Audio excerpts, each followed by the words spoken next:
Good evening from New York. I'm Antonia Hilton in tonight for Chris Hayes. Every day, the immense financial and moral costs of Donald Trump's war come into sharper and sharper view.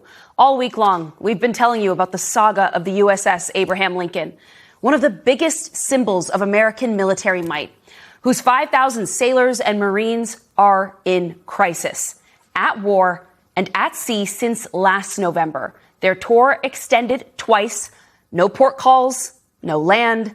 Families tell MS Now the crew has gone hungry, without showers or mail, basic toiletries or hot water or drinkable water for long, long stretches, as the fleet can't keep up with the increased logistics of an open-ended war. And many service members are in a mental health crisis. Multiple Lincoln sailors have jumped or attempted to jump overboard. The wife of one showed MS Now a text in which her husband wrote in the days before he jumped, "The boat is finally getting to me." The mother of another sailor told MS Now that the problem is not the ship, it's their leaders. What I want people to know is how would you feel if that was your kid over there, right? And I've heard people say this about Trump and his son. Send your son over there if this is all okay to you. And I don't disagree with them. How would you feel if that was your son over there? How would you feel if this was you over there? Where is the president on all of this?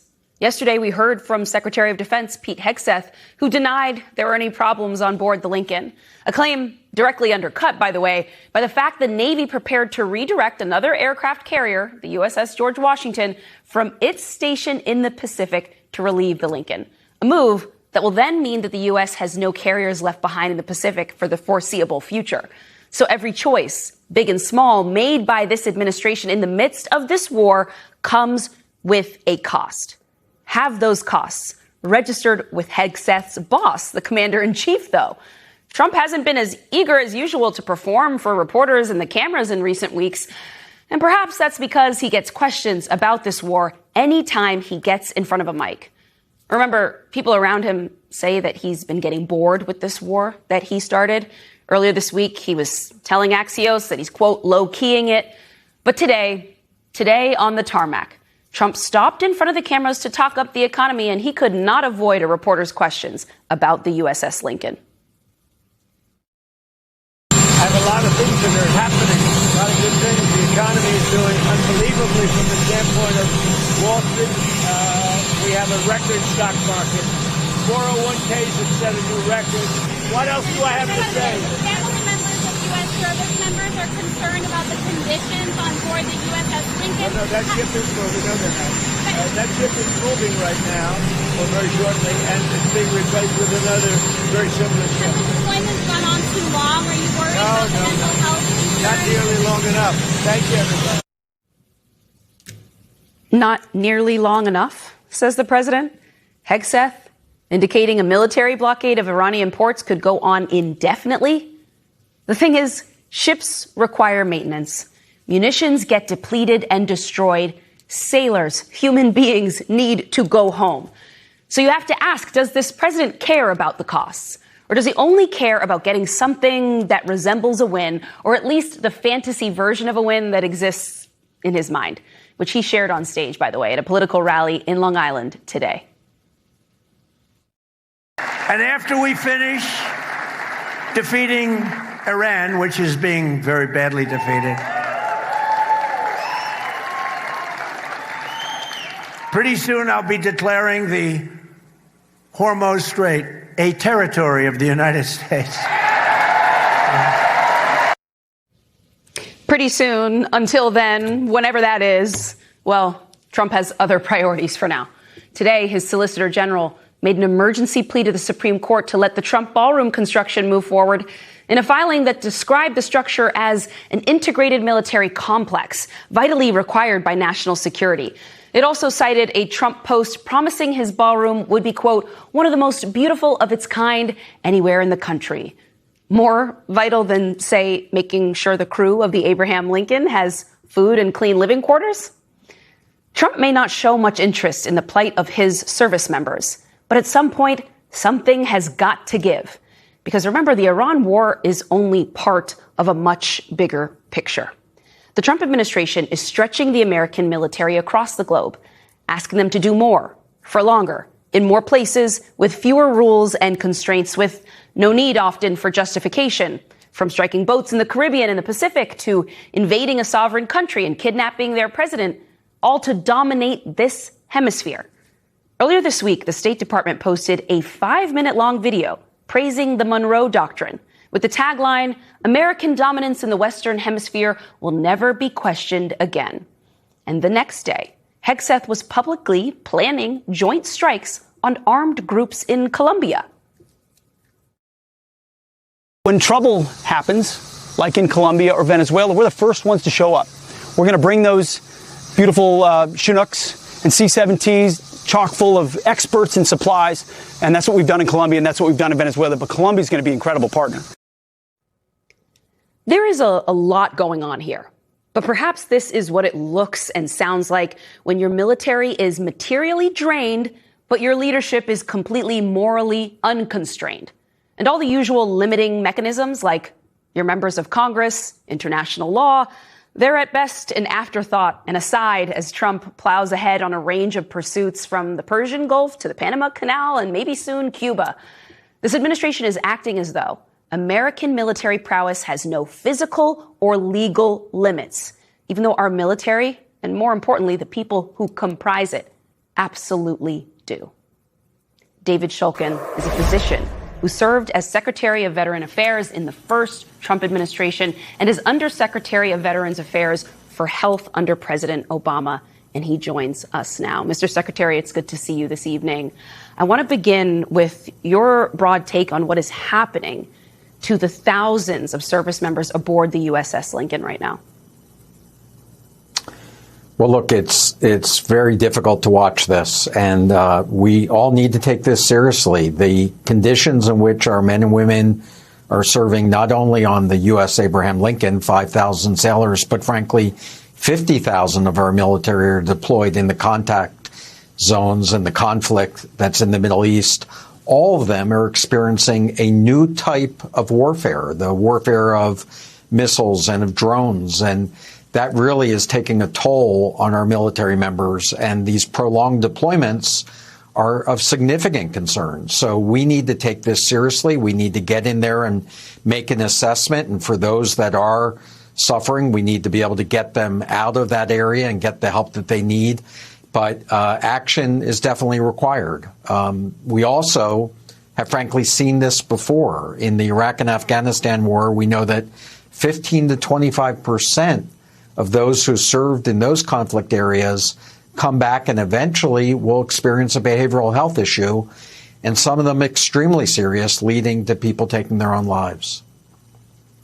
So what do you imagine the family members, the loved ones of these service members feel and hear when the president says something standing on that tarmac, like he did earlier today, saying that this deployment was not nearly long enough?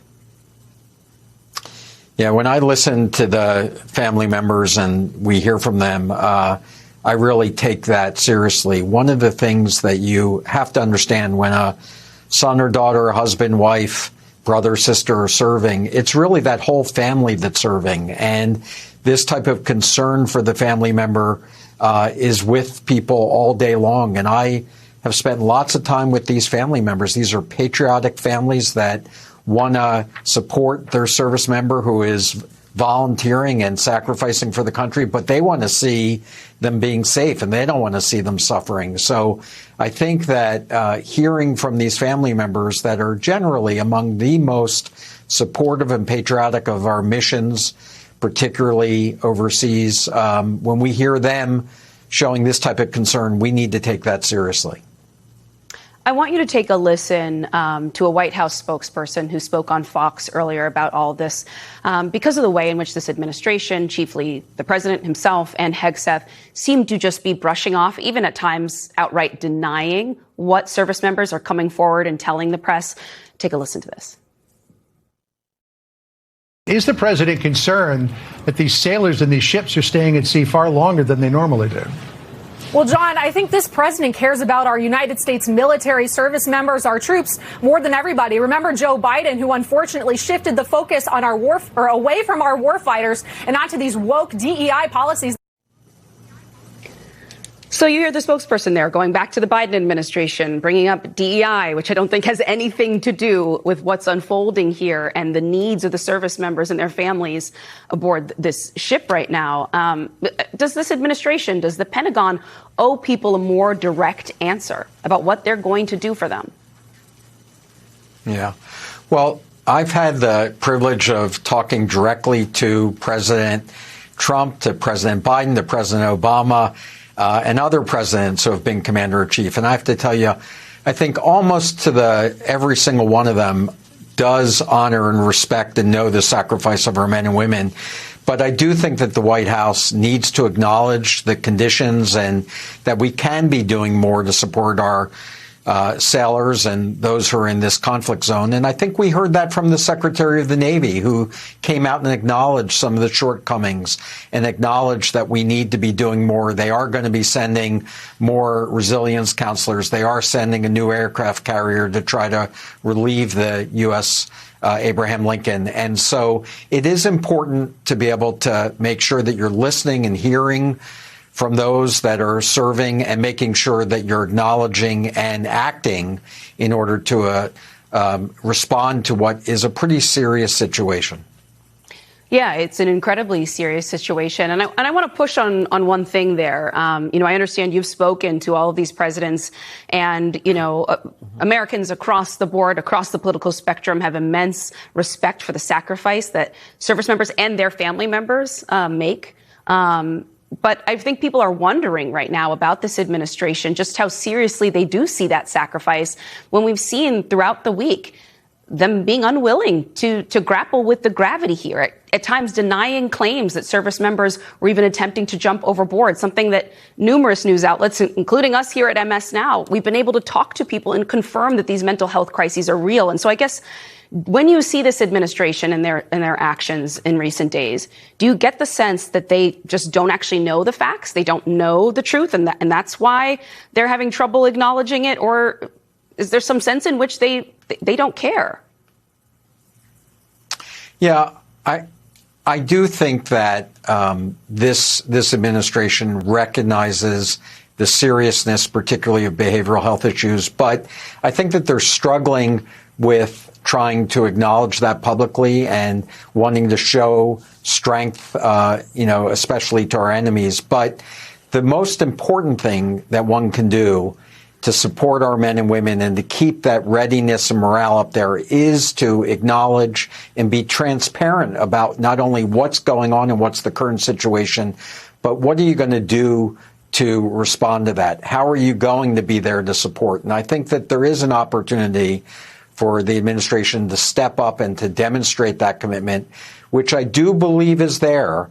But right now, if you're a sailor or anybody else serving under these tough conditions, that's what you need to hear. You need to hear leaders that are connected to the current situation and leaders that are willing to acknowledge problems when they exist and what they're going to do about it.